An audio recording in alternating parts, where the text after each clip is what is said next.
You're listening to the Scotiabank Market Points podcast. I'm your host, Greg White.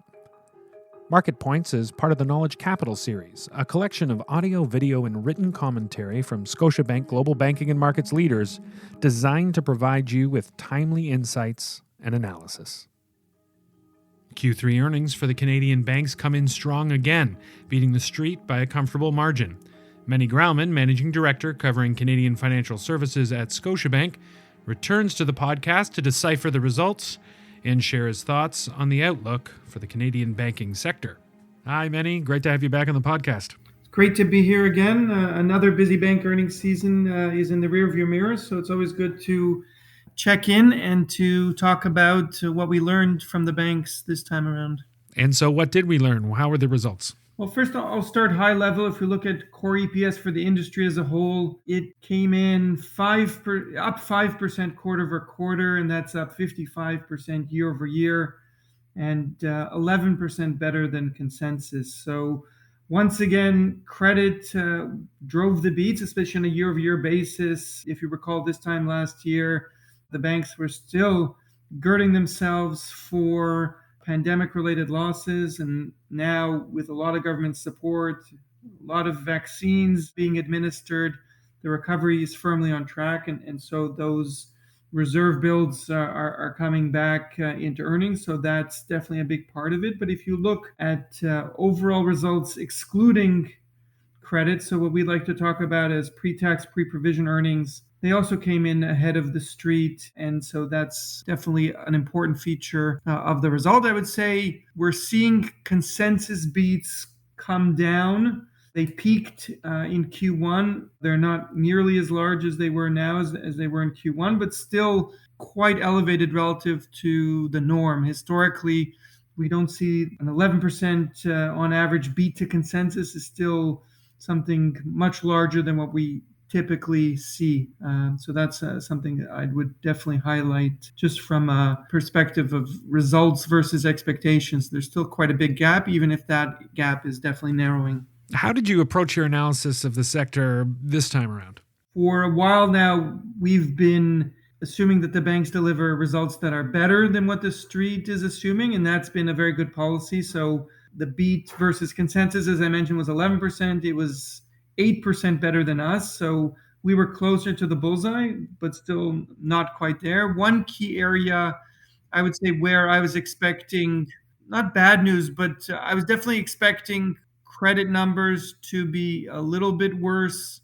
The reality is the banks continued to be very, very positive on the outlook, and credit was a lot better than what I had expected. So that was definitely one area of divergence where I have to say I was wrong. And in this case, sometimes you're happy to be wrong. Yes, I would agree.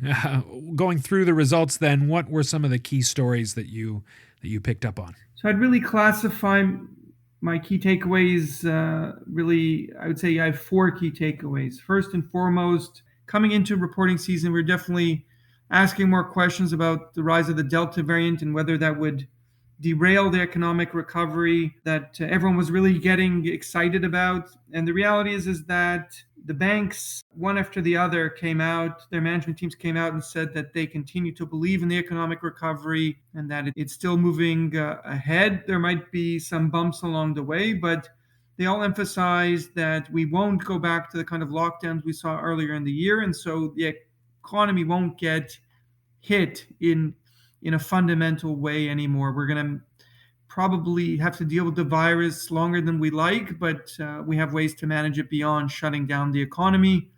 Another key variable that all the banks cited was vaccination rates, especially in Canada, being very high. And so that also helps us weather the variant storm, as it were. So that's one key takeaway, really, I would say, at the top of the list.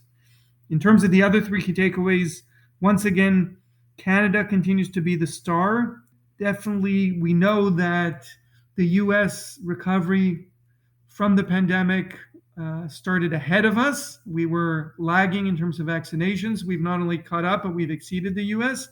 And the reality is that the Canadian economy remains very strong. The Canadian mortgage market in particular is really the underpinning here. So we saw very, very strong Canadian residential real estate mortgage growth, and that really provided a very strong underpinning for the results. And so I say Canada remains the star.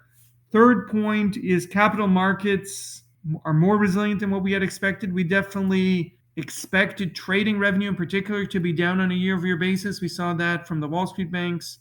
We did see that in the Canadian banks, but to a lesser extent than what we had expected.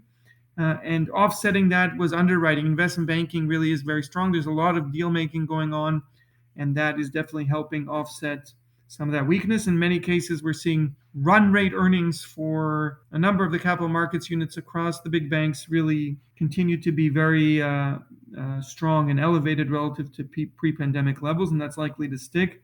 And fourth, I would say regulatory risk remains higher than what the market assumed. We didn't really see too much of that in the results themselves, but definitely through earnings week, we got a Liberal campaign pledge regarding taxes on banks and insurers. I don't want to get into the specifics, but I would say, broadly speaking, to me, it has bigger picture implications. And the bottom line is that the bank's number one risk is really COVID, but you'd say number two is regulatory risk.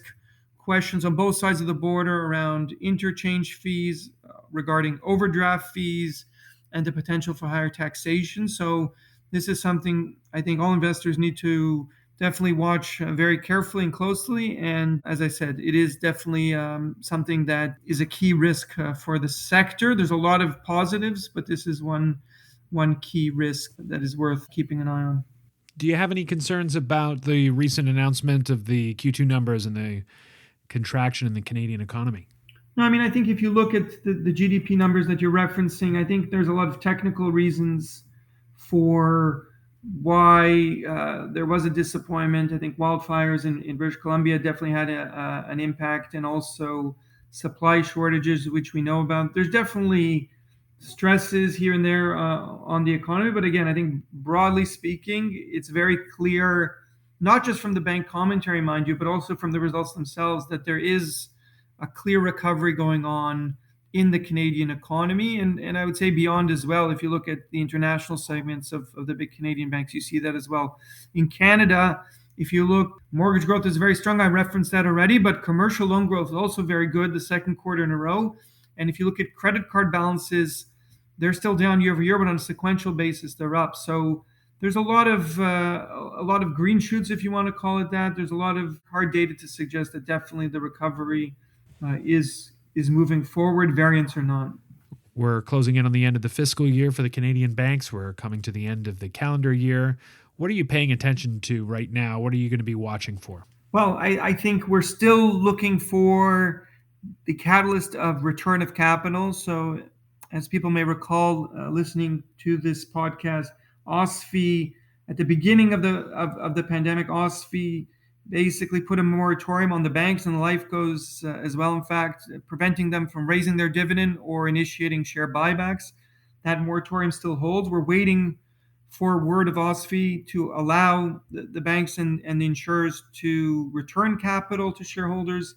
My expectation is that should come early in the fiscal year. So early in November, I think we'll start to see banks return capital to shareholders in a bigger way. And I think that will help the stock move forward. So that's one thing that definitely I'm looking forward to. I think we don't get any announcement on that until after the election. So it's still, call it 2 weeks away at least. I think it's going to be quiet until then. But that's one thing that I'm definitely looking forward to. Besides that, I'm a big believer you keep it simple. It's really about seeing that recovery continue to move forward, making sure the Delta variant or COVID as a whole doesn't throw us any other curveballs. And what I'm really looking for is just that sequential improvements quarter after quarter. I want to see the economy and by extension banks' loan books and bank performance continue to move from, as they say, from the lower left to the top right, just continue to improve. And that's really the focus here.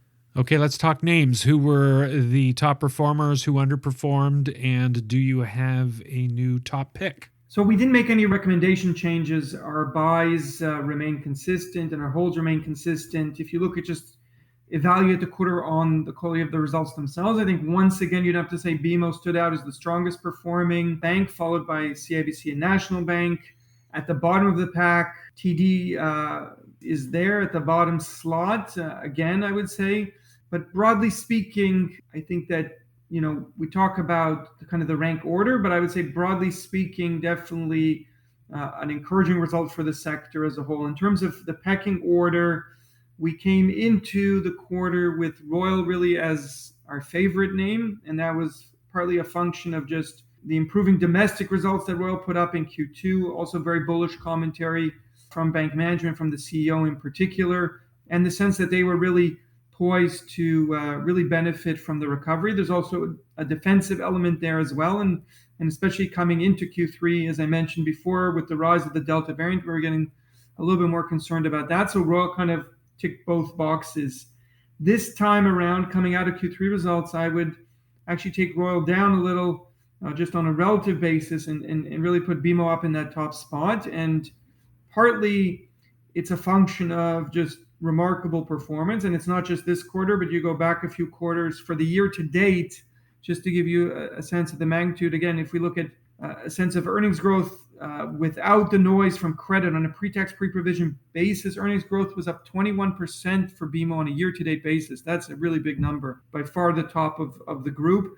Operating leverage on a year-to-date basis plus 7%. You tend to not see these kinds of numbers. So very, very strong performance. On top of that, what I would highlight is that valuation for the bank remains very attractive. And in fact, if you look at how the stock has traded through reporting season, despite being the best bank this quarter, BMO's actually underperformed. The stock has underperformed the peer group through earnings season, and the discount relative to the peer group on a next four quarter consensus earnings basis has only widened. So the stock is trading at a 6% discount based on next four quarter consensus earnings. And I just think that's mispriced. I think really valuation gives BMO the edge here. And so that really moves to the top of our pecking order right now.